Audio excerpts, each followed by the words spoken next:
Darrel Becker, PorkFest 2022. Flew out from Hawaii. So good to actually meet you in person after a few years of connecting through autonomy and growing. This is awesome. I'm so psyched to meet you, Justin.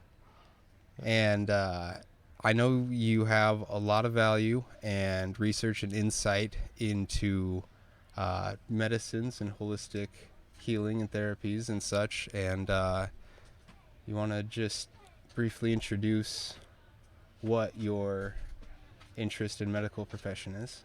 For 24 years, I've been as a paid professional in holistic healthcare, and right now I'm a licensed acupuncturist. That's the license that I chose to use to be protected from the agents of the state and deliver medical care. Also to get people's understanding and respect and trust, because people love to have that piece of paper to trust, even though that has nothing to do with competence or delivering skills. But yeah, here, not too far away in Vermont, I actually just was spending some time with my medical teacher last night because he's in central Vermont. So Oh, as you came out here, there was already some connections waiting. plenty of connections. My daughter lives here. She's 26. So I was spending time with her yesterday. And I got into medicine when my daughter was 2 years old.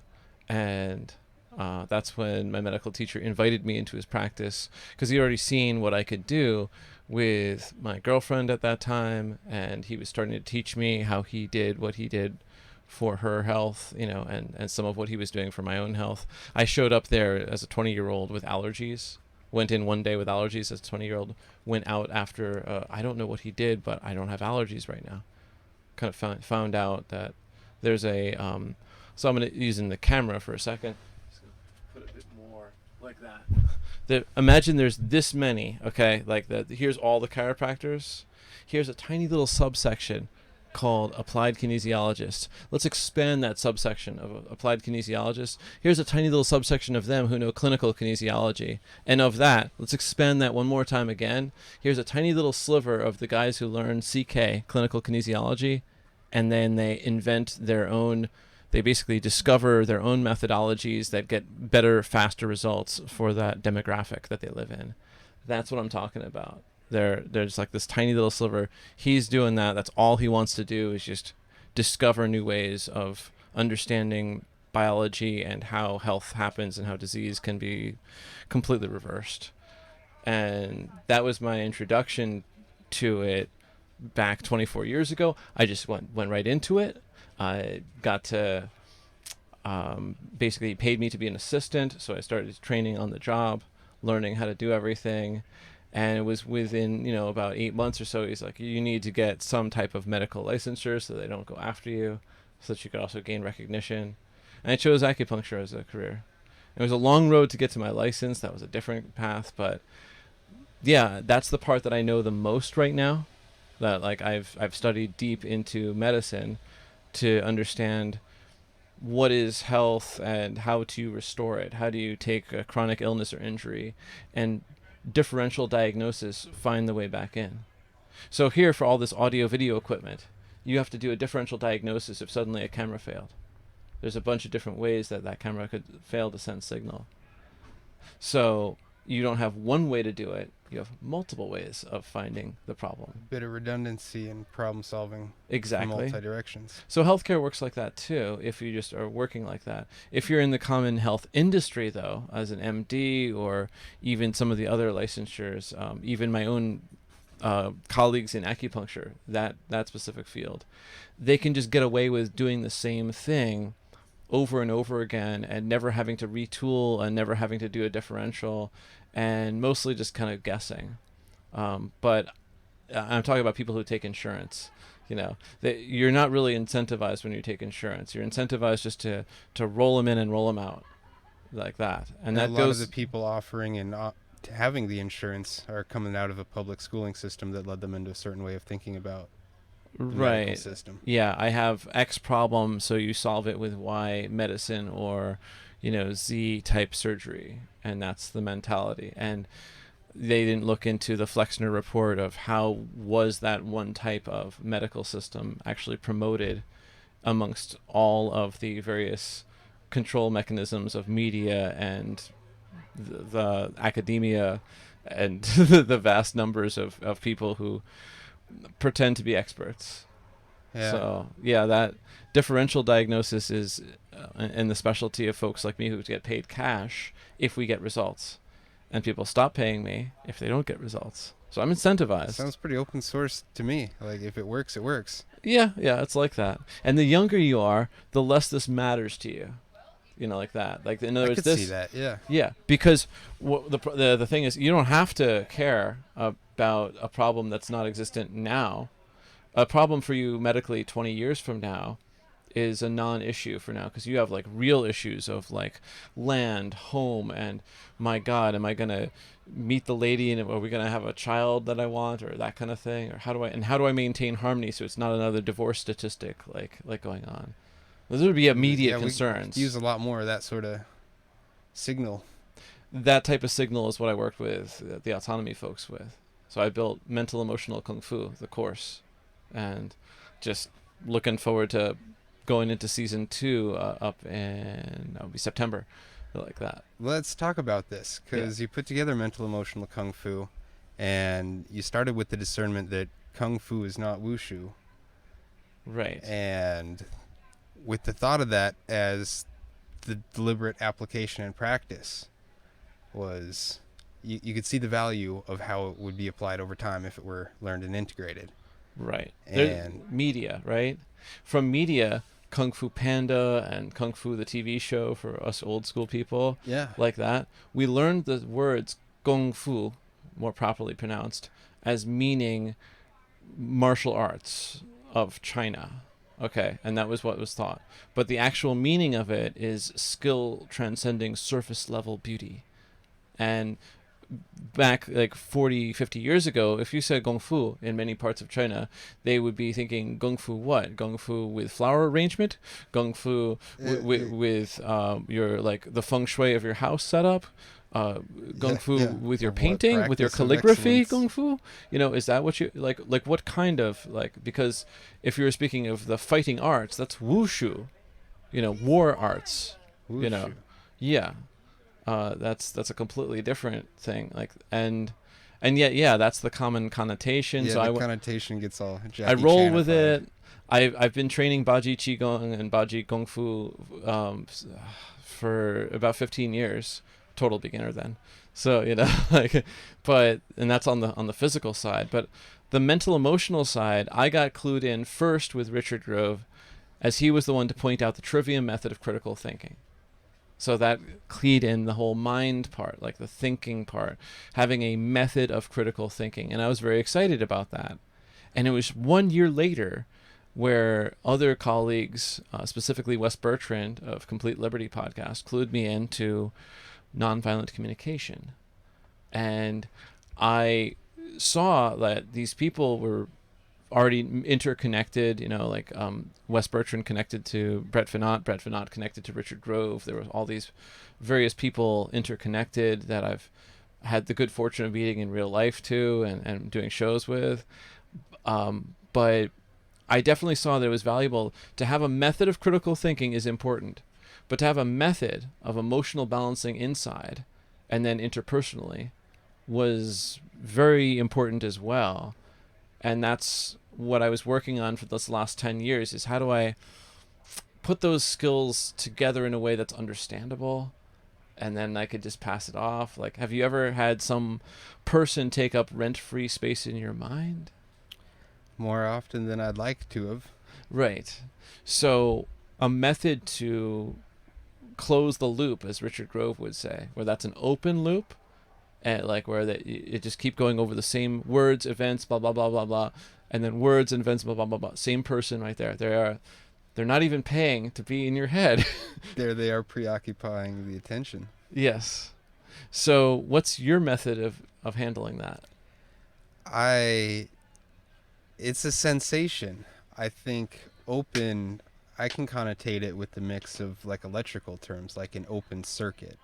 So an open thought is some potential that isn't grounded or flowing with the rest of the system, so it's stagnant. So introducing light via attention and focus via breath. into the stagnation to reopen up some of the flow of that. Okay. So, like, pick a conflict. I love to do this one. Pick a conflict like recent times of what you've in interpersonal conflict, and then like just say a few words of it, and I can show you mental emotional kung fu applied to that.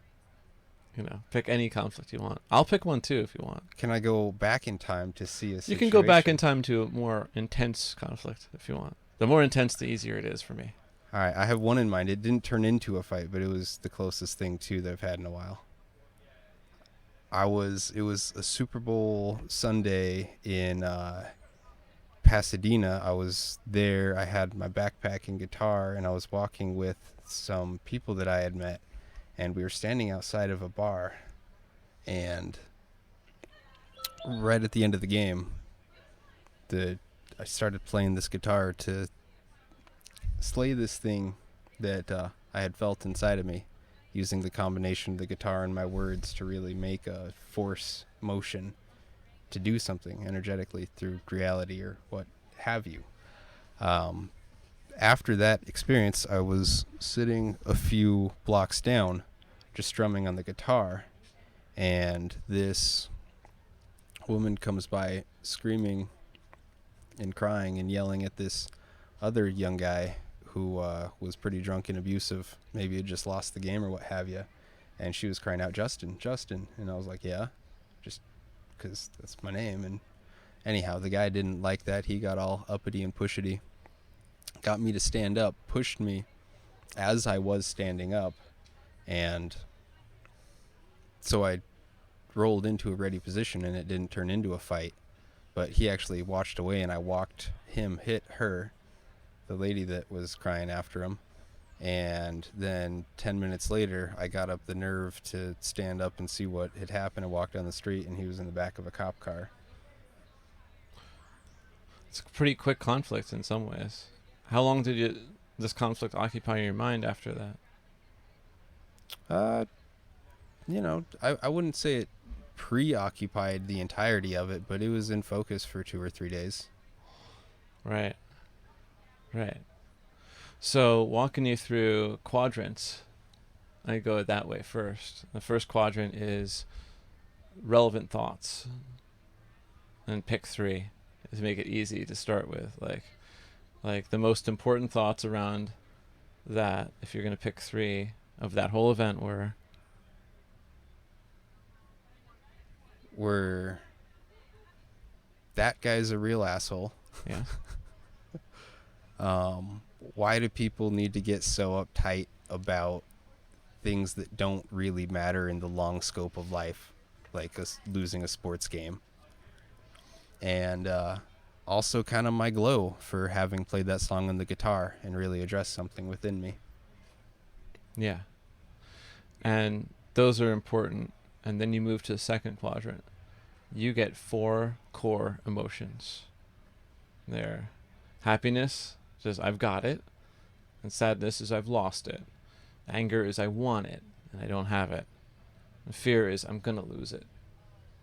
So the feelings that you're having as you're reviewing that event are Sadness so, that the peace was disturbed, yeah, anger, indignation, I'd say, as to the relational abuse, fear of losing out after 10 minutes as it brewed in me that I should go stand up and look for this guy again.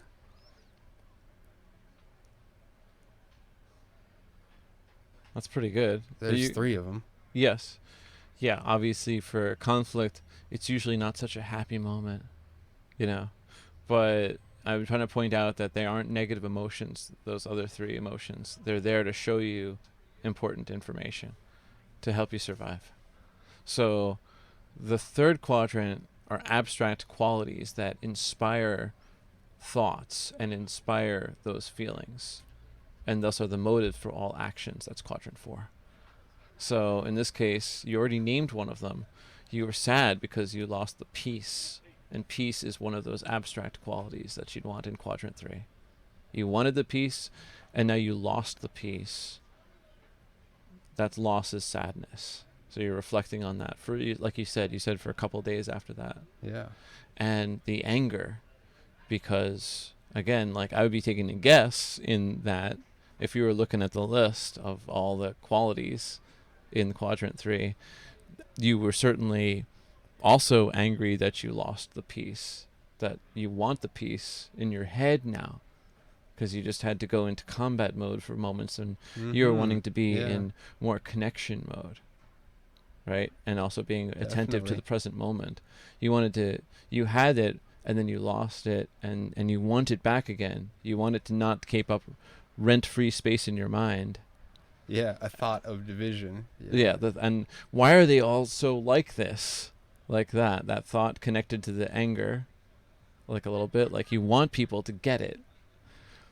And that if people did get it, that would produce that third quadrant quality of harmony and clear communication and connection, and also effectiveness, ease and efficiency. It's so much easier and efficient the way we're interacting than if I had been complaining that you're taking forever to schedule this interview. Like I'm here, I'm waiting. Why aren't you answering your phone? See, like that's one way to handle it. But the other way to handle it is, I'm just gonna go find Justin, and that was like literally about 1 minute later that I found you. Well, that's perfect for Porkfest because no phone and the timing's usually just what it needs to be. Yeah. And as we were in the interview, you guys might have heard the boom, ding, like my phone, because I didn't mute it for the interview, but it's muted now. So back to this analysis there. Yeah. The point of it is you acknowledge harmony, peace. You acknowledge the things where you want clear communication and connection. You want high levels of you want intelligence. That means like effective critical thinking, which would be the opposite of what was going on that night, right? Probably. That response. because that was more stimulus response, robotic response, instead of thinking, does this really matter or not? Like that. Not really clear intelligence would create a different result. Yeah. To get back to quadrant 4 now, you identify the thoughts, those major things of like, why did this happen? Like that. The anger, for example, just to start with like one at a time. Then you want that connection, want that intelligence. Quadrant 4 on the inside, how are you going to next get clear communication and harmony and connection in your life? Now or soon. What's your plan? How are you going to solve this problem? You're not a little kid anymore. So this is nonviolent communication, half of it. This is half of that skill set. But the way many teachers teach that is they're teaching it to end on a thing called requests instead of ending it on, like I do, with actions and strategies. So I end the quadrant 4 as an action or strategy. I'm in charge of getting peace and connection, of clear communication, and higher levels of appreciating intelligence and effective action. I'm in charge of getting that. When am I next going to get that? And so that's where you actually take proactive steps in your life to do that, to take the steps to say, I'm going to be hanging out with Rich soon, going to be going to Porkfest, I'm going to be getting to meet cool people for the first time in real life. I can see where, this is like answering it for me, I can see where I am uplifting myself soon. Sometimes I can see what I'm doing it right now. Like when I say occasionally the wrong thing to a healthcare client, meaning I just got them spun off onto a new thing to be anxious about. It's okay. I can now find what can I do to restore the balance, seemingly.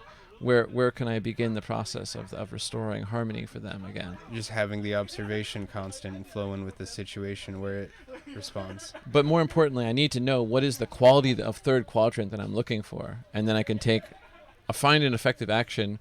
Sometimes it's because I've done it before. In like 24 years of treating people, so I've kind of done this before. It's the span of my life. Yeah, yeah, like that. So I've done this, so I get it. I can figure this one out. But for something that's newer to me, such as teaching mental emotional kung fu, that's a whole new trip. Like that, I just did the course, and like making it happen. That's a new one to really deliver these tools in a way that's understandable to people. And like I said, that's like half of the skill set, because there's 4 other components in the book Nonviolent Communication that too many of the teachers of NVC don't really include. They're important too, not relevant to your specific situation, by the way, because that would be they're other components, but I'd give another story like to go like to those components.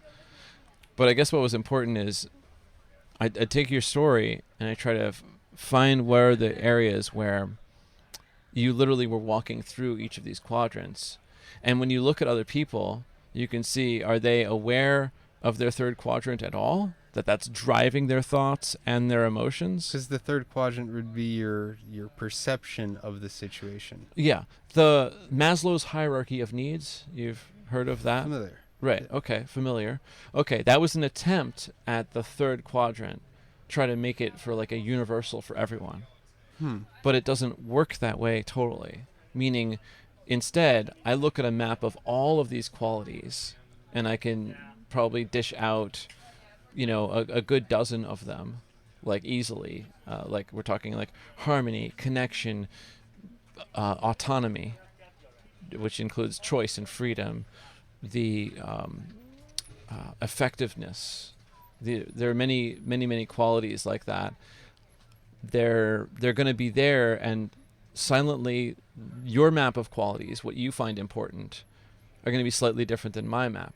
For example, if I was really into justice and equality, like that, and it's not fair that I don't have enough money to buy this EOS camera, but you did. What's up with that? Why didn't we both get dished out the money for this camera, and these awesome mic stands? And I could be focused on the people where they want abortion to happen, and now it's made more difficult with law things happening, and that's not fair. So they could be really fairness and equality focused, for example. Or that's not my trip specifically, but I'm showing you that the map of the third quadrant is different. People, as you grow, you're building that map. We all started with the same map of the third quadrant. We want to be held. We want to be comfortable and changed. We want to be fed. We want to be comfortable. We want to rest when we're tired. We want to be able to move and exercise the muscles. We're babies. We all have the same third quadrant basically at first. But then we're around these big people and we grow other qualities that we start to emulate. Whereas, like, if some big person is there into justice and equality, then we might choose to go there. Or if they're into freedom, choice, and autonomy, we would go there, like that. So we build these other qualities of the third quadrant. And how many people do you think are aware of their third quadrant driving them? It's an extreme minority of people. Right, it is. That have the self-awareness to know what their vision is, that's regulating their emotional system, that's guiding, like wind in the sails, the behavior patterns of their life. Exactly. And they're similar to that. You can see that most people are bouncing back between their thoughts and their feelings. Quadrant 1, quadrant 2. And their thoughts inspire more feelings, and their feelings inspire more thoughts, and they're back and forth like that. And then some folks, they have tried hard to suppress quadrant 2. And they find that it's really quadrant 1 is what it's all about. It's all about what they're thinking about, like that. Still, they do have quadrant 2 happening, because you can only turn it off by dying. Probably maybe not, though, actually. It just keeps going anyway. I don't really know what happens, but, it's quadrant 2 is still there. It's pretty regular. But it can be suppressed with effort. And then usually those folks are also unlikely to be aware of quadrant 3, the map of values that they've learned to value. And then therefore, when they take action at quadrant 4, or when they make a strategy, a plan to take action, they're not using it informed with their value map. And there's a funny character that I make up with my friends called Sri Gupta Gupta, who's it is all meaningless, just say 300 Guptas, Gupta Gupta Gupta Gupta Gupta, and it's like I've suppressed everything is meaningless, your money is meaningless, give it to me, like that. And the purpose of that was just as an exercise to understand that you could pretend that you have no values, that you have reached enlightenment by suppressing all desire. Quadrant 3 is desire. Okay. I would instead suggest that just be aware of quadrant 3 specifically. Know what it is. Yeah. Yeah. And so that you know what is literally guiding you at the moment. You can shift it with great effort. So as I shifted away from justice and equality towards autonomy, choice, and freedom over time, where I stopped having the other part of nonviolent communication, I stopped having deserve-oriented thinking in terms of what I was deserved to be delivered to me just for existing, right? And that was it was a perspective that I was steeped in New York State, where I sprouted up. Did I see? Then did you experience something like that or no? In quadrant 3, it was a different sort of things that shaped me, having foster brothers come in and through my household. Oh. Biological parents, but having a range of youth who were separated from their families and cared for by the state in various ways that wound up there. So there was something along those lines, but I'm just coming to see how quadrant 3 is really this map, maybe even for most people, like the unconscious terrain that their general beingness goes through. And that there's watching it, becoming aware of it as a first step in education to realizing that there are patterns of behavior and guiding factors in our personas and makeup that we're not aware of, and then to have a methodology to apply and the awareness to become made aware of, and then also the ability to gradually shift those perspectives in time is, if people knew this, it's an element of the self-work that you can really use to guide and navigate your life. That's one part of it. And I'm glad you said it's a map, because instead of it being a pyramid like Maslow's hierarchy of needs, and having it like that's the goal to get to enlightenment and and higher levels of connection, it's more like, no, those are components for some people's map. Because I know some people who they're all connected out. They've had plenty of connection. That's a minimal thing for them. They get away with little bits of connection in their life, and they can do fine. The people who can work in a fire tower in the middle of a national forest and go for weeks without the other human interactions like that. And then there's folks like me where I want to be on stage, like I want to just be ready to say these words to everyone. And I want to deliver value, and I want to track the impact of my movement, my words, like that, to achieve some various goals like that, the way my mentors have achieved that. It is a unique map for each person. So in knowing the 4 quadrants of yourself, you get a chance to go through it once, like when in a traumatic event, like with this moment where I show up to get the rental car, and I found out that it's costing way more than I thought. I thought I had paid for all of it ahead of time, way before leaving Hawaii, and I found out that I needed to put on way much more on a credit card than I had available, like that. So I couldn't insure the car. So I'm driving like if I scratch it up, I'm going to be like paying a lot of money, that kind of thing. And I was feeling the tension. I was finding this all out, going through each card to see what can I do. They can't split things on multiple cards and all of that. This is what was going on. I was feeling the fear. I was feeling the frustration. I was feeling the sadness. I was like, do I have to ask for more money, help from? I pick the people in my head who I can ask for money help from, because I'm selling my crypto is not going to be instantaneous. That's not an instant process. We're in good timing to do so right now. This is also a harsh time. Like I'm buying more, not selling. So all of that's going on. Like I realized that like my quadrant 3 is like I need to get to the calm harmony. I need to have like safety. I need to get this car so I can get to my places, including here. And I need I lost my calm internally, so I needed to restore that as well. And I realized, okay, quadrant 4, what am I going to do about it? I was going to take a breath. The guy in front of me, like across from me, is from Moldova, and he's originally, and that's, I don't know, for some reason Eastern Europe is comforting to me, and so it just taking like my action is to take stock of where I am. He knows what to do. I just make sure, okay, that's it. Drop all insurances, nothing, cover nothing, okay? No gasoline at the end either. Like I'll fill it up, and then it all fits on this one card. There we go. Like, then it all works like that, and I can breathe. I got my key, like that, and I'll find the car and I'll find my way. Allegedly 10 minutes drive to my friend's house, so I don't have to go too far. So it's midnight, by the way, when I'm showing up. And it's been a whole day. It's a long time of traveling from Hawaii. So all of that, like I went through. Now how am I doing? Like once I get to the car, like, are you gonna be okay, Darrel? You're gonna be okay. And like I'm gonna, like I take my steps. I'll review my bank accounts again. I'll see what do I got. What do I have to move around?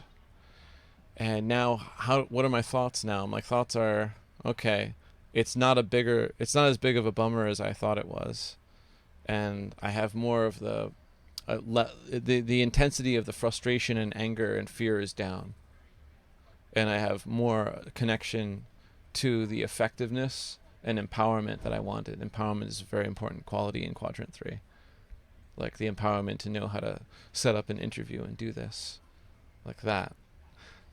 So usually internally, this mental emotional kung fu is twice around. Once to acknowledge all of it, these thoughts, these feelings, these values, and these actions. And then second, now what are the thoughts like? What's the impact of that thought now? What's the feeling quality now? How am I doing on that quadrant 3? How effective does it seem like? Because I'm an honest assessment of Darrel. Like, how am I doing now with empowerment and effectiveness and efficiency and safety and security? How am I doing with that? And that's a real process that has a lot of overlap with the trivium of input, processing, and output. And here you have the input of your emotional response and situational awareness, and then you process that through the methodology, the 4 quadrants, and then your output is something that becomes the next input for further rounds of understanding into yourself. This is why I used to just try to teach just the trivium first and go all through that method first. I decided that a while ago, a couple of years ago, I decided that most people were really deficient in just that 3rd quadrant knowledge and acknowledgement. Self-awareness. Yeah, that specific tool to be self-aware. And like I alluded to the other 4 parts of nonviolent communication as it was designed by Marshall Rosenberg. I'll get to why I'm calling it mental emotional kung fu instead of NVC, because I'm throwing a lot of other tools in there besides these. But that's a foundational component of it.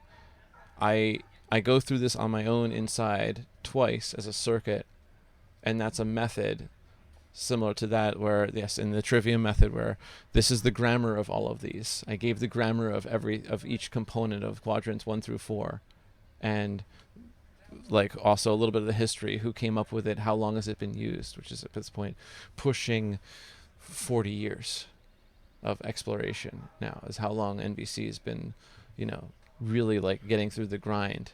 And then the next part is, I understand the logic of how it works. For me, it works effectively, especially when I go through twice, like that. That's the logic of it. That's the understanding, like seeing it in action theoretically, and then I practically the rhetoric phase, or the practical applications of knowledge and understanding. Practical application is I go through it twice in this way. I balance myself. And before every conflict is resolved interpersonally, I need to resolve this in myself first.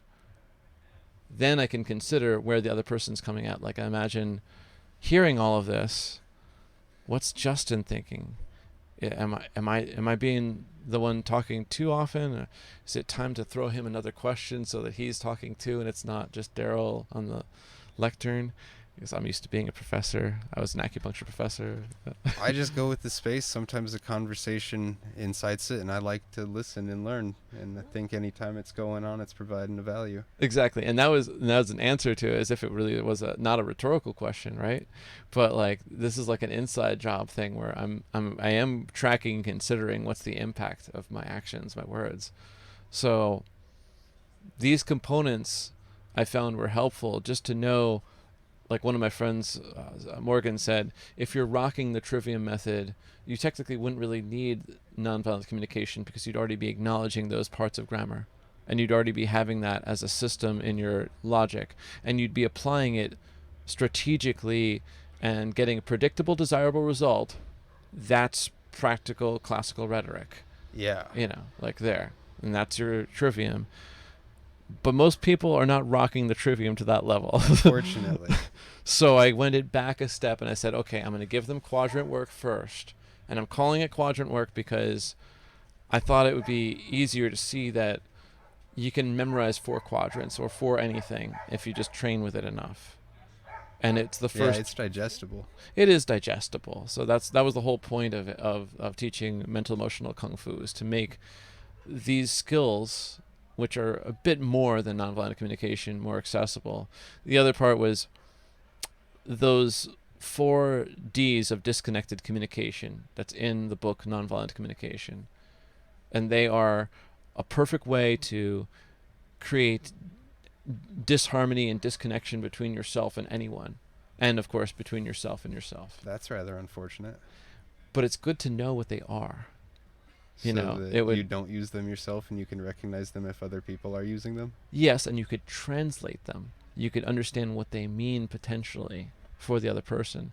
So when I see, the story I tell myself, I see the joy in your eyes and your expression and your body language, having fun time here at Porkfest, I can imagine the ease of you just hanging out with Buster there and all these cool people at Autonomy Cafe and all the other folks that you get to meet.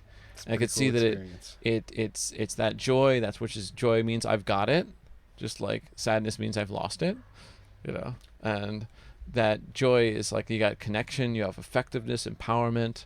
Joy is this round of life for sure. Yeah, and connection. And then still that quadrant 4 can simply be celebration of it, like what we get to do right now. Like, and by no means will it be the last pass through the quadrants. It never is. Life will just keep. There it is on to the next one. It will, because with the method, with the means to equipped to handle it. Right, but when you're delivering or receiving any of the 4 Ds, that's a different deal. So it starts with demands, the first D. A demand. That's a commanding style of request. I like to think of it as a slightly or semi-tragic way of delivering a request. And it can be connotating to urgency. It could be that. Or it could be habitual, as a way to feel empowerment by commanding other people to do things.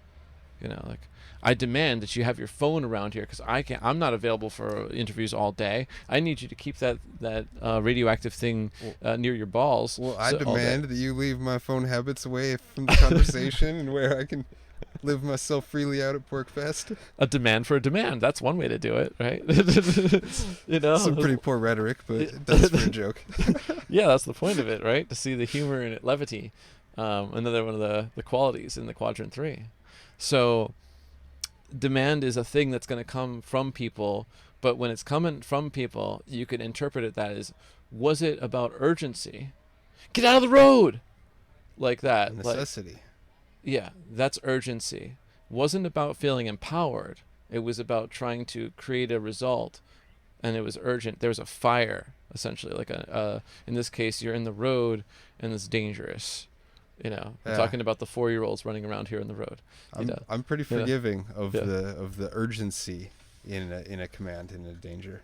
It would be good just to note the impact of the 4Ds as they happen, because to keep the kung fu part, the skill transcending surface level beauty, is so that always the balance is restored, so that habitually your response to getting commanded and get to receive demands may be to feel that someone is trying to control you and they're taking away your power, like that. You could have a story, blah blah blah. Here's this story going on in your head, and then the habitual way is like, well, I'm gonna get angry and command them, or I'm just gonna try to fight, flight, freeze, Yeah. like that. The 3 Fs, right there, and that's one way to do it. Be a stimulus response machine.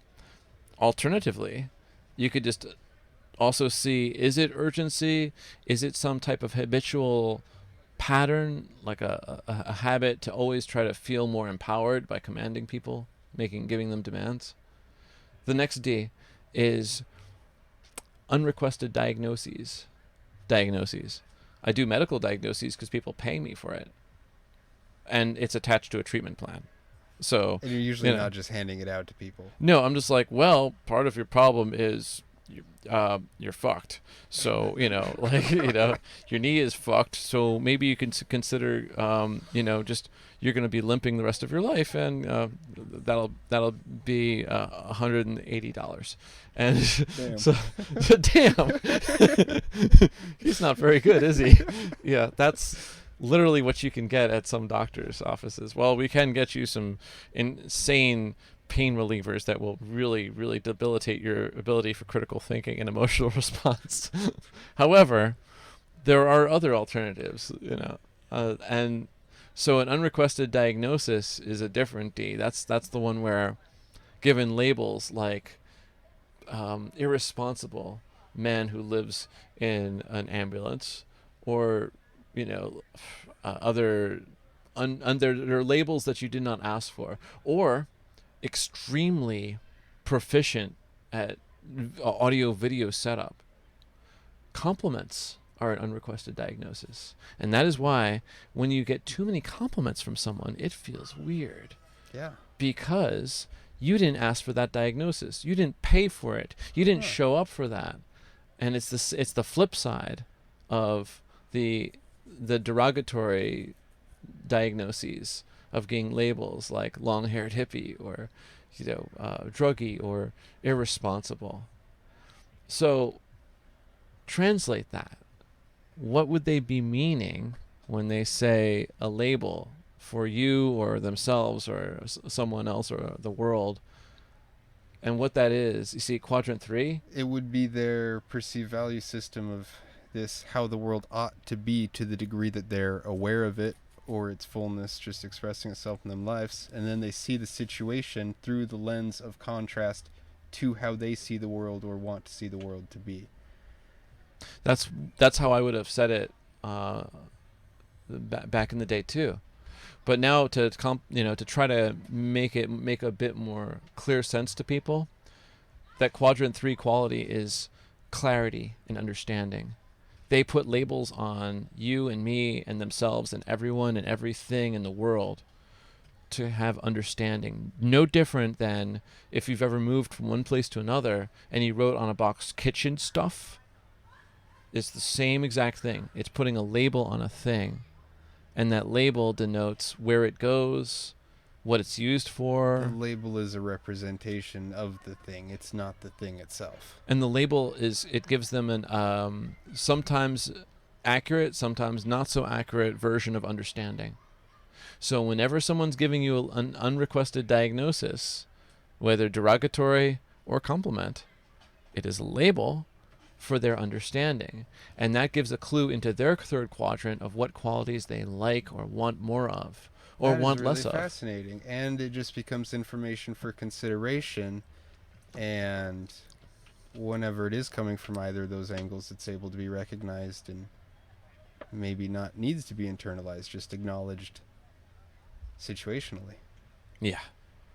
It's definitely it's an opportunity. an opportunity to understand what's going on, and that takes the pressure off. You see, for each of the D's, they're there to help you understand who are you facing off to. And of course, that would be really important, especially if you're the one delivering one of these D's to yourself. That third D is deserve-oriented language. And that is the dishing out of punishments and rewards, or words to that effect. You you ought to be locked up. Well, you should have been pulled over. You were driving in a school zone, even though there's no school in session. You know, you also, you did a great job in this interview setup, and I think that you should definitely be paid more by Joshua for all the work that you do for Autonomy Unlimited. I'm just making it up at this point. Cheers. You deserve to be compensated for all of this effort. I guess I probably should pay you for this interview, like that. This is Where's that coming from?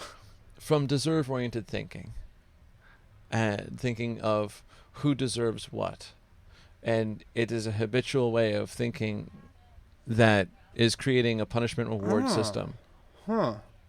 Yeah. Yeah, now I can kind of see that this thing, that there's a portion of the world and people that I've seen that have that as a constant standard, that the way that they see is like balanced by weights of value or social value or of what they see, and it's always watching and trying to rectify the balance between things. The quality in the third quadrant is reciprocity.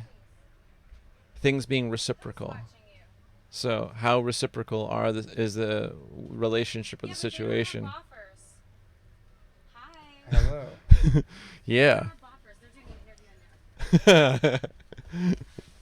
It's so fun to hear her voice in real life. So yeah, the quality is reciprocity, because that could be a value that was deficient in the earlier part of their life, and now they want more of it. They want more reciprocity. Unfortunately, they learned the strategy, that's fourth quadrant, of delivering deserve-oriented language and deserve-oriented thinking. More than likely at a young age, and hasn't even thought about it since. Absolutely. Because the self-reflective mind is part of the 3 lessons in school, if you've ever covered those ones with Brett Vinot's work on the School Sucks project, School Sucks podcast, for example. Those 3 lessons are obedience and conformity, which produce a self-reflective philosophical apathy, a desire to not look at and understand yourself and your motives and how your strategies have been affecting yourself, like that. And that type of apathy goes on. So deserve-oriented language, punishments and rewards. Why would a person dish out punishments and rewards? Could be several things. So it's important to keep that in mind. If it's coming at you, first off, balance your own 4 quadrants. Step 1. Step 1. Okay. Get your So own make shit sure you straight. balance that one out before you respond to it, if possible. I've gotten it down to where I can balance it out in seconds if I have to. To just like that. Like, it's quick. You've done but it enough. yeah, it's been 10 years now. So training this, in 10 years it'll be even better, I'm sure.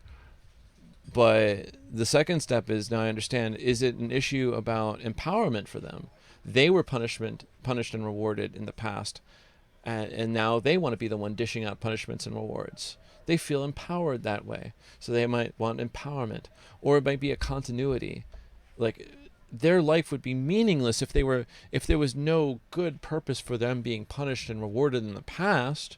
That'd be sad and horrible that all this time was wasted with these punishments and fake rewards that were disconnected from tangible results.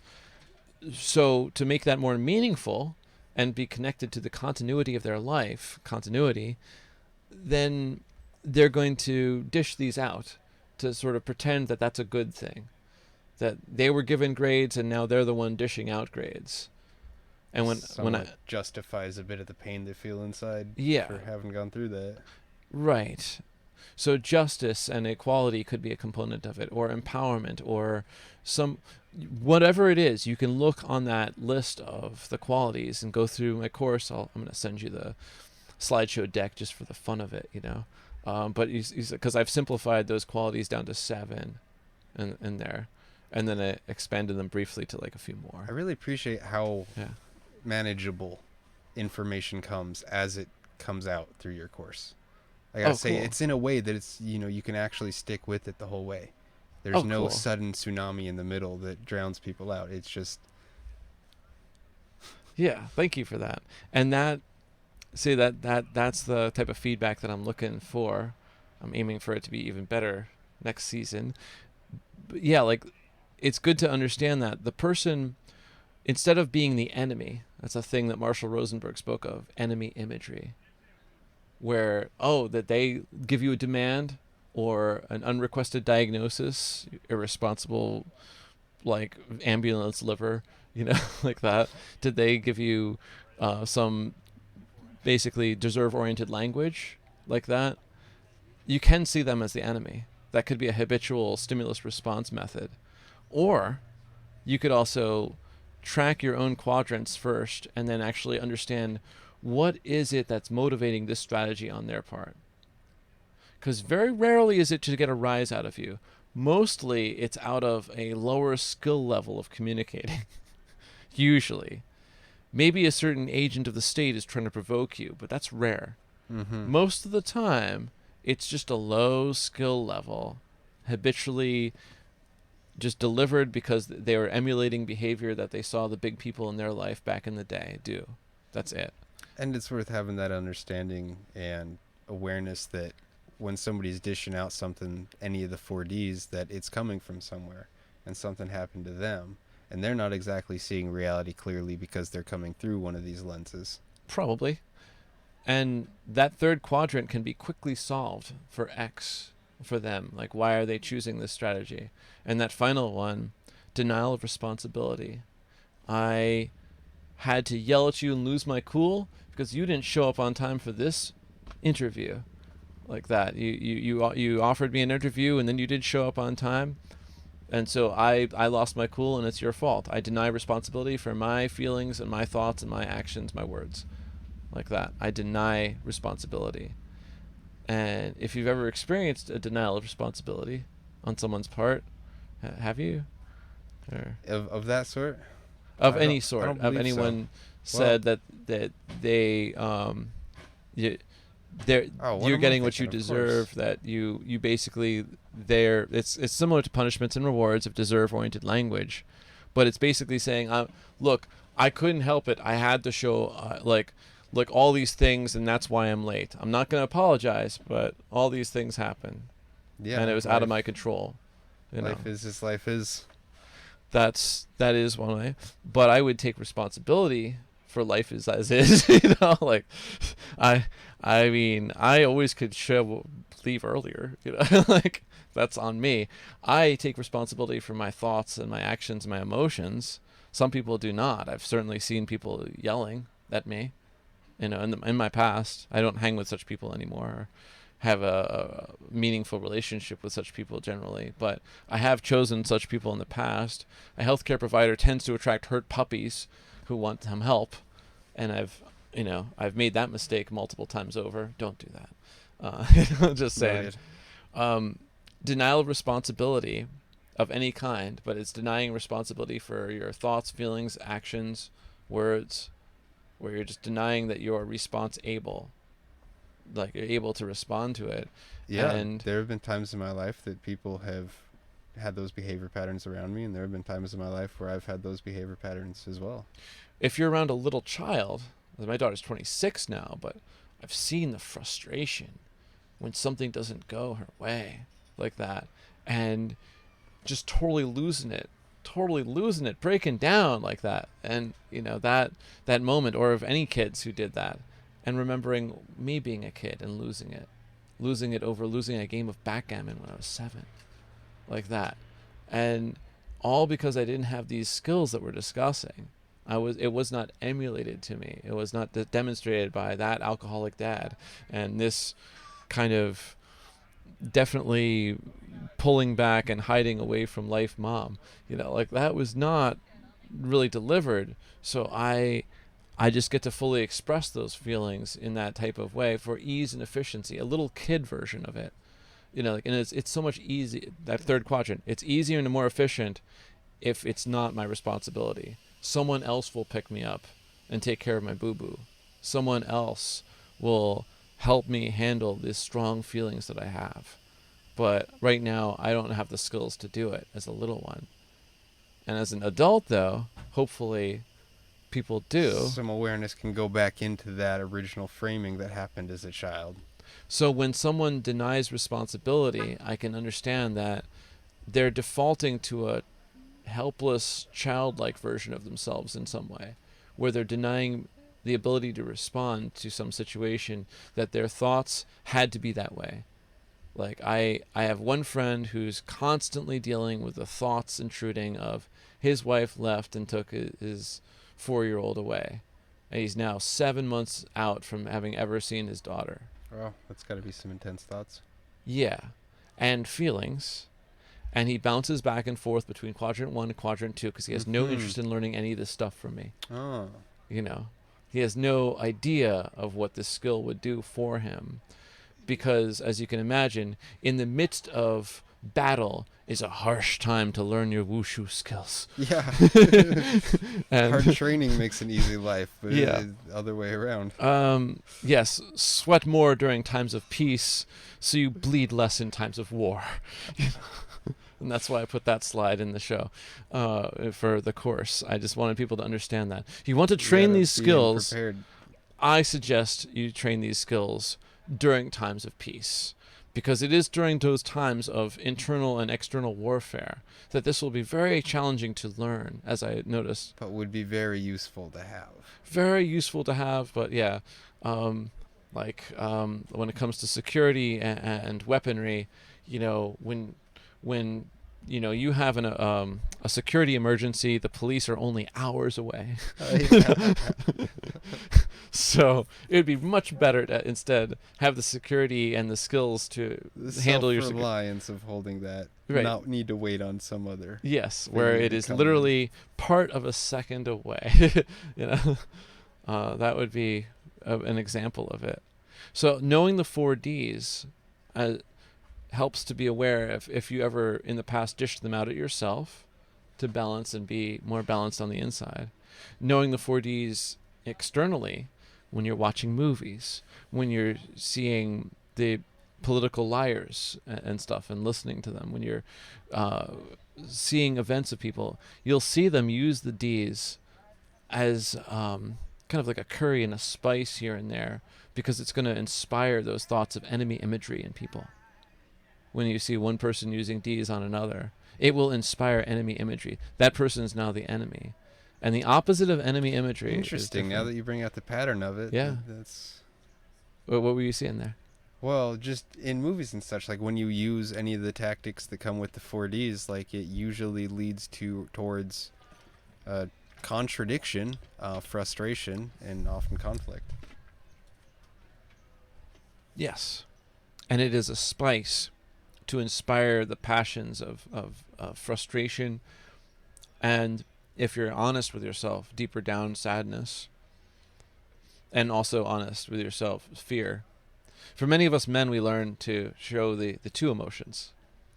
We get to feel free to show the joy and the anger, and to show the sadness, the vulnerability, to show the fear and the vulnerability is confused with weakness. Vulnerability is confused with weakness, just like fighting naked compared to, in an armored mech warrior thing, is a lot more high-level skill effectively than fighting armored. Yeah. Like that. Because vulnerability is not necessarily weakness. It just means that you're actually feeling confident with your vulnerability, like that. And so it's a component in there. This stuff is about to understand what's going on, as all this media is coming at both of us now to program us in certain ways to see certain people as the enemy. I was going to advocate for the opposite of enemy imagery. Assume benevolence on everyone's part until you have overwhelming evidence or some substantial evidence that someone is truly the enemy, truly aiming to hurt you or take something of yours away, then they're likely actually just operating habitually. Again, like we went over each of the 4Ds. Like habitually, one of them is going to, be at play somewhere in there to get to that third quadrant of whatever they're after. What is they after? I don't know. But once they give the specifics, then I start to know. I can take a guess now what they're after. So the key is really being open to what somebody's patterns are, or watching for the third quadrant. To unlock that third quadrant potentially. Yeah, I always write it down like, what does it seem like their third quadrant has? Not what is in their third quadrant. I can definitely say what's in my third quadrant, but I can't know for sure Somebody else what's in their mind because I don't have that skill level yet of like fully telepathic and able to, read their mind, like that. That's not there yet. But when if it even is a skill set that gets there. I'll pretend it is, but I'm just, I know when it's something that's above my skill level and that's not there. So for now, I can take really good educated guesses, just like investors who take good educated guesses based on the technical analysis of a chart. They're analyzing a chart of a cryptocurrency. They're seeing the trends going back all the way back to 2009 with the Bitcoin and similar, long time for other coins as well. And they're seeing the same patterns, and then therefore that equals these results over and over again. And they use other markets too to see similar patterns to equal similar results. But they always honestly say, it seems like it could be this. They always know that they could get it wrong. They always have a stop loss or some type of hedge against it. And I'm doing that too with this. I'm trying to say, hey, probably a good idea to be having some humility around this so that you don't really know what their third quadrant is. They're not the absolutes, or really looking out for just what they are specifically, having the practice of it just be, can know myself internally. Yeah. Not. So like I did throw in other components into the course beyond this, which is nonviolent communication. That's all that we've gone over so far. Like I threw in qualities that I track, such as curiosity and flexibility and humility and courage internally and then interpersonally, like for the other person specifically, where are they at with those? So that folks who are not curious, then, and I'm tracking them, they're not really, they don't want to know. So then it's time to move on from whatever the topic is, like that. Folks who have no flexibility because they need, their reality tunnel is like concrete, and my reality tunnel is like like plastic and flexible, so they need that reality tunnel is this, their narrative, them talking to themselves, building self-esteem on having the right answer, like that's them, that they do that. And if that does sound kind of derogatory the way I just did it for humor's sake, but I don't think so. I think it's one of those things that hits accurate. The point pretty well. It hits the accuracy. Yeah.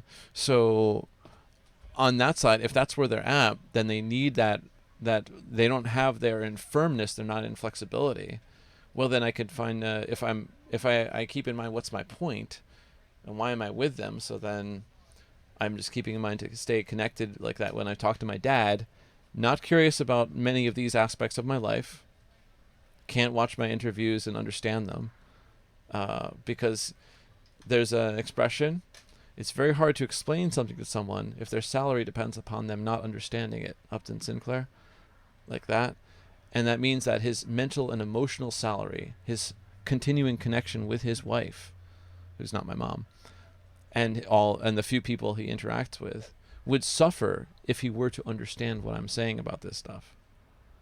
So therefore he makes sure as an 84-year-old man to not understand what I'm saying. And he'll make sure of that. And that's a lot of people out there. They'll make sure to not hear this.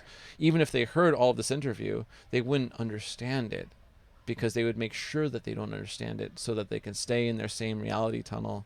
The same thing that then maybe that's a lower level of humility for them too. I can acknowledge all this error in my life where I believed in CO2 caused global warming, where I believed in viruses have been isolated and verified on their own, not with a mixed variable, to cause disease, where I concluded all these things were done, and then I audited the information, and I realized I got it wrong, as far as I can tell. And if I find the evidence that I got it right the first time, then I'd change it again, because I have humility. I got like 30 major things in my life I've gotten it wrong about, as far as I can tell.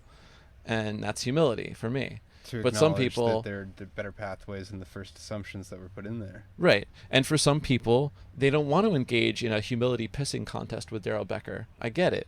You know, like they're not there for that. They would instead wish to build self-esteem on having had the right answer, and having a low humility in that case. And then that fourth quality of courage, without the courage, they're not going to have the curiosity or the flexibility or the humility.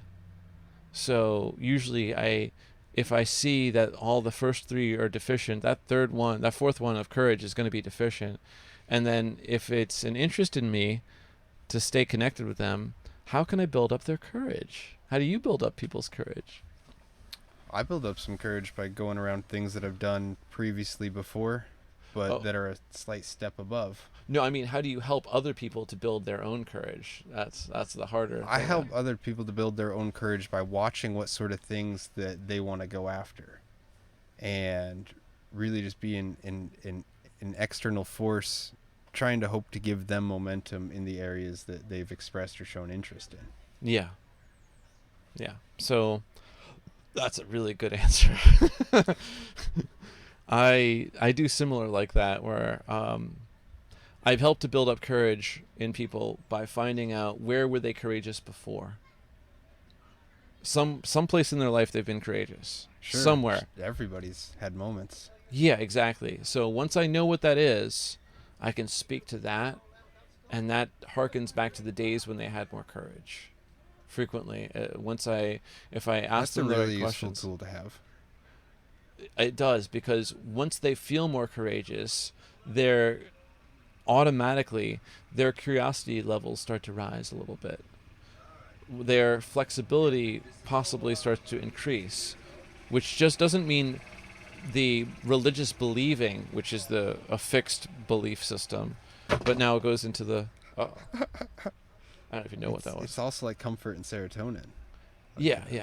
It's a much more stable way of being present. Yeah, to build up that curiosity, the flexibility, to build the humility, maybe even where they were humble before, and were able to face it with support, where they had enough support around that. When the feedback that I got from some people, Justin, was that like, hey, I'm going back to be with my mother and father-in-law, father-in-law, and that whole part of the family, and they are so in the matrix, and they're so plugged in. They're always watching CNN. They're like, what can I do? And that's where I start off with this other method in my course, the OAR. Like, what are your objectives with this relationship with these people? That's the O. And just literally for each objective, like, maintain harmony, connect around mutual interests, have a fun barbecue.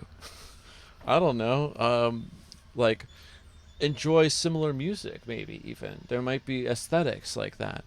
And for each of those objectives, what are the actions? That's the A. So I can identify, well, here's some way I could, like some people would just avoid this topic like that. Make what I call minesweeper, where you make topics and you put flags around them, like those are the mines, like that. And as soon as you get close to them, try not to step on those mines of like, like, it's like, hey, what do you think of the good job Biden's doing? Like, it's like, pause, and like, it's like, well, actually, I'm really focused on my work as a healthcare provider. That means I haven't been paying as much attention. Could you tell me what's been going on? It's open-ended. It didn't actually start to say, in anything that was a lie or a denial of what they're saying. If you want to get someone angry, contradict what they say.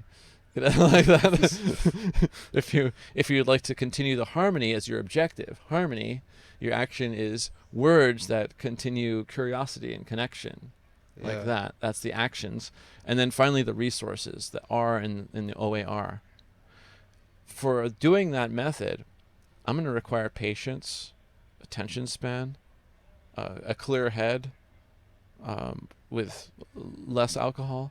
I'm going to require more focused attention span, and I'm going to require my own higher qualities of curiosity and flexibility and humility and courage. Like, I need to keep those ones up, because once I start putting them in a box and labeling them in my head with these unrequested diagnoses, with keeping in mind, I'm always going to keep judging and diagnosing all the time, just like all of us. Sharing them is optional, and something that I would recommend to be cautious with. Just like Instagram, I don't share pictures of my bowel movements because no one wants to see that. They want to see the food, but they don't want to see the end result. I get it, you know. As a healthcare provider, that's one of like the 10 questions that I'm asking is I want to know all about your bowel movements. Digestive health. Yeah. Yeah. So that's a component of it, but almost no one else wants that. And the only reason I'm getting to find out and wanting to know is because I'm paid to, you know, like, or at least I have some interest in someone's health that is altruistic, caring for some reason. But other than that, people don't want to know about your judgments of them usually in the same way as they don't want to know about what your bowel movement looks like from your phone picture. Sure. It's very similar. Some good manners. Yeah. But you should really see my bowel movement Instagram page. Yeah, so And those the are OAR methods, like, yeah. I mean, it's just something you can carry with you, because it's a 3-piece. You know, what am I going after? What do I have to do to get that? And what do I have to aid in that endeavor? Yeah. It's like, well, 10 times out of 10, that's going to beat out going into a situation without thinking about those things.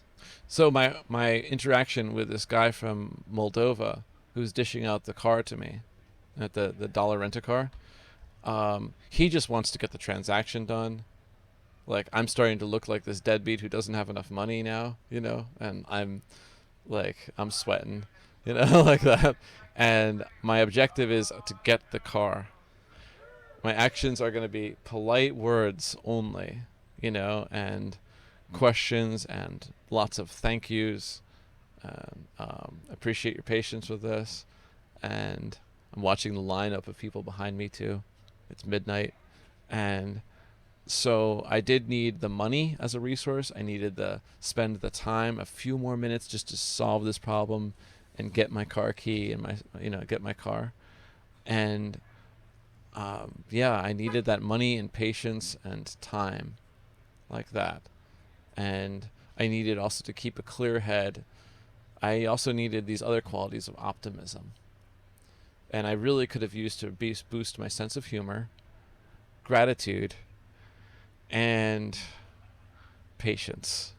So the 4 friends is what I called curiosity and flexibility and humility and courage. And the 4 cousins, I put them over there. And that was these qualities of gratitude and patience and optimism and humor. And they can be internally measured to just say, okay, like, raise them up if you can, at least acknowledge if they're deficient so that soon we can raise them up, right? Like, it might not be instant, but soon. Because tragedy is really going to take a hit against any amount of humor that you've got. Yeah, it has a way of doing that. You know, it has a way of destroying humor, you know, and destroyed humor has a way of destroying gratitude, and destroyed gratitude is a way of destroying optimism. And without optimism, how the hell are you going to proceed to envision moving forward in the life that you want? Absolutely.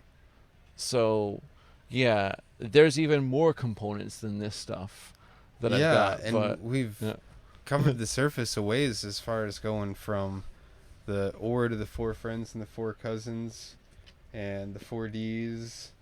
4 quadrants. The 4 quadrants, primarily. And there's a lot in that, and it might seem like a lot in this interview, but definitely not so much having gone through the course beforehand. And if somebody's considering it, definitely they are brought together in a time span that fits to integrate this information. And so there's virtually everybody on the planet could utilize more of this information and understand this framework. How is your second round of the course going to go about, and how do people get involved? mentalemotionalkungfu.com. I'll be getting that landing page up after I return back to Island, to the big island of Hawaii. I'm aiming to make sure to work with Joshua Hale and try to obviously get a good sales on this, because we've got a good arrangement of the amount of money that he makes and I make on this one. I'm really happy with it. It's a great deal to have with a marketing agency. It is, yeah, and I'm aiming to continue delivering more skills than this stuff. There's deeper dive skills that go into reparenting yourself and going into components of accountability and other ways of dealing with conflict and clearing a conflict that you have in your mind with someone else. So you'll teach this for a while and then get on to some advanced techniques. Yeah, those are advanced tactics like that, things that I've learned in the Mankind Project. mkpusa.org is a way of looking that organization up. I appreciate everything I got from those guys, but their stance on how they handled World War COVID was, I would call it tragic, and too predictable, since it's highly populated by old men, and who were of a demographic that's highly suggestible to believing in government campaigns, and that was a thing. But I love the components that they've got in there. Like, if you were able to go, find the Mankind Project, like I probably have suggested before, and actually go through the New Warrior Training Adventure, hopefully like in a normal kind of way, not with masks or distancing or anything ridiculous. But they're having them again now, and it's happening again. It's happening on Island out there too. Wow. Like, that is an experience to go deep dive into yourself, to actually find a way to build your personal mission statement. And I mean mission statement where the vision of the world that you want to make, and you get to go through a whole process to find that vision of the world you want to make, and then the tangible actions that you are willing and able to take to make that world happen. And then you put that together in a vision and an action statement, and that's the vision, action, mission. And then that's an individually produced thing for every man that goes through the project. They all come through with a mission, at least one. That's some rites of passage. It is a rite of passage. It's also objective, action, and resources. It does fit like that too. But the process is 46 hours long, with sleep time and food and things like that. Camping over a week? Yeah, provided. Common price is around $650, but in some of the weekends, they're more camping based, and then that price is cut in half. I highly recommend it. I went through my New Warrior Training Adventure in 2015. It was awesome. And I then, from there, once you go through it, now you're allowed to be a staff and staff the process for other men who go through. So it's a sacred theater. Like a cool program. So when you're on the receiving end of the sacred theater, you're like, what the fuck is going on? Like, what's the purpose of this? All these exercises that you're going through. And some of it could seem like nonsense at first, until later on, like, you'll be like, I see what you did there. Like that. So everything is more of an I see what you did there moment for that whole experience. Great love for the guys who continue to do that stuff, but I've moved on to making this kind of production, since I want to make those tools and other tools more accessible. That's excellent. That's really awesome as to why you got into doing this, and you come at it from a level of clarity and understanding, not only the medical side or the mental emotional kung fu side, but also just the structure of the world and how things work in natural law. And barefoot, connected, grounded, centered, with it. It's you're a good person to represent this information. I appreciate So that. yeah, and I do hope that because I was surprised when I'd found the trivium that I even found the trivium in my lifetime. And then to get to the point where I recognize that there is a companion addition to that for interpersonal relationships, the value of learning that and what it imparts and then utilizing that over the span of a lifetime is like, it's one of those exponential value things. I really wish I had found these things when I was 24. But better late than never is a story of my life. And I really appreciate having access to this information and relations with people like yourself at 24 to be going forward.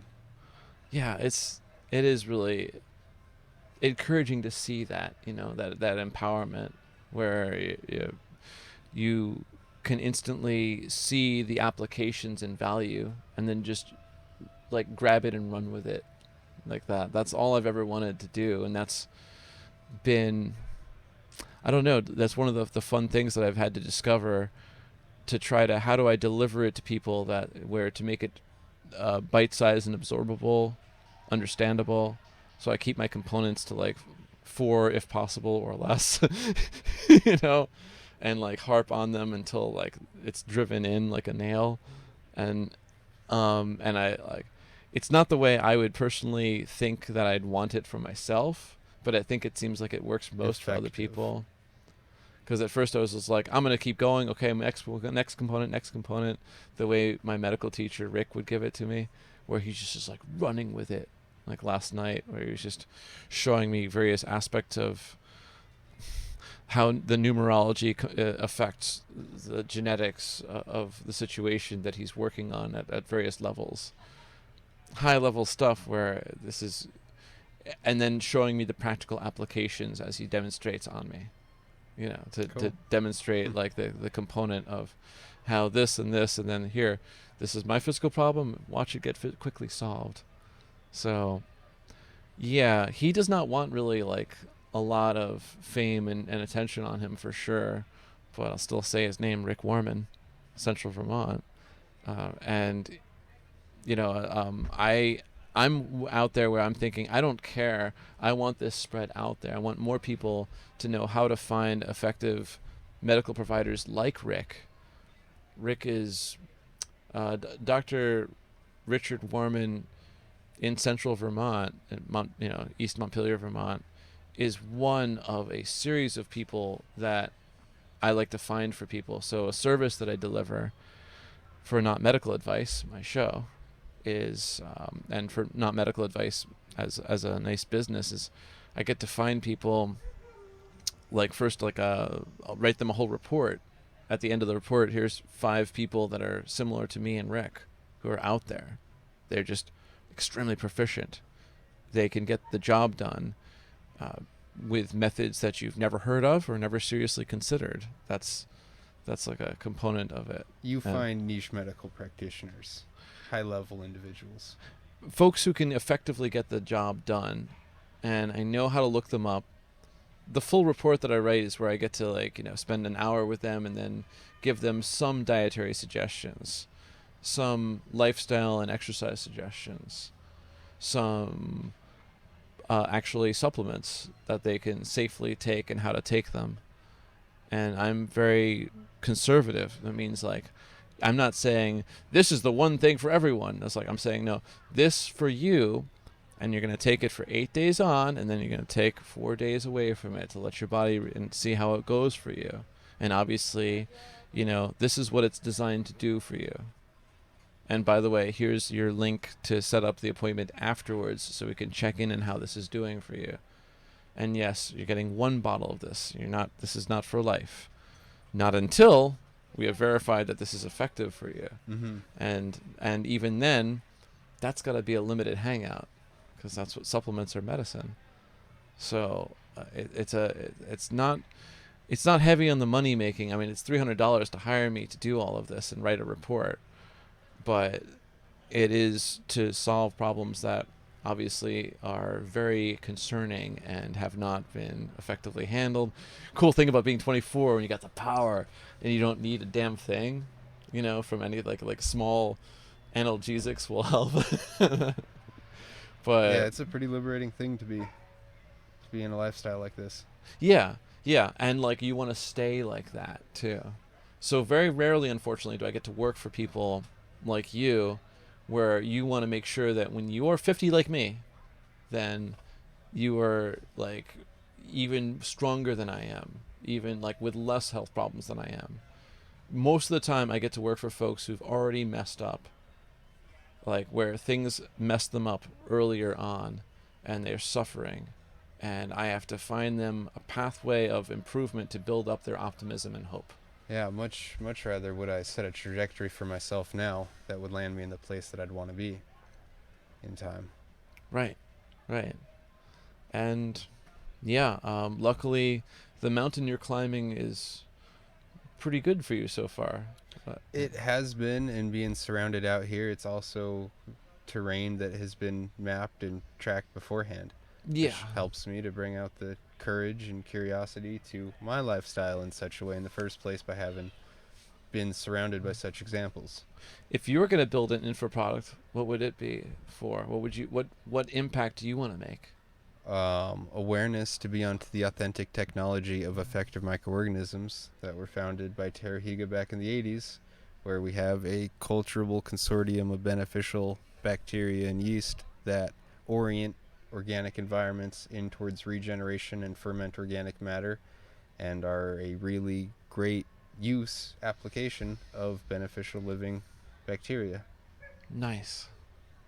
Yeah, it's good to have bacteria painted in the positive now. Yeah, because Yeah, it's because a majority of the functions of all of life. yeah, I mean that was the thing I did in 2020. I did a mea culpa on my show, where I said I got it wrong, where I was presuming that Koch's postulate, the proof of bacteria causing illnesses, had already been demonstrated, and I found out that it wasn't really so, and it absolutely was not so by any stretch of the imagination for viruses. So it seemed like what I got wrong was that bacteria were endemic in the body already, strep and staph, etc. They're already there as a process to break down waste, dead cells and things, that they needed to be there to take care of that, amongst other processes. Some of them actually make vitamins, like B12, um, without which you don't function very well, since it's extremely important nutrient. And that's a really important point too in thinking about the food system. When you get enriched wheat and enriched grain products, they're usually cutting out the iron, niacin, and B12 and the magnesium that's necessary for all these functions. Right. Yeah, magnesium deficiency. That's what I tested for last night. Yeah. This has been a great interview. I'd love to ask that question. So, what was your favorite Thanks, Darrel. part so far? Um, well, I think it was really going through and opening up to the point where it got into curiosity moving forward on how the world, well, at least our culture at large, like could utilize this information. We're actually dealing with something here that is learnable, digestible, has handles, and can be passed on, and is an interpersonal skill set that could greatly lead towards people having decentralized freedom and self-responsibility in their own lives. So I'm optimistic about where this course that you're creating is and the people it'll touch and the long-term effects that'll have of learning and applying a skill set like this. Awesome. Thank you. Yeah. Thank you, Darrel. That was awesome.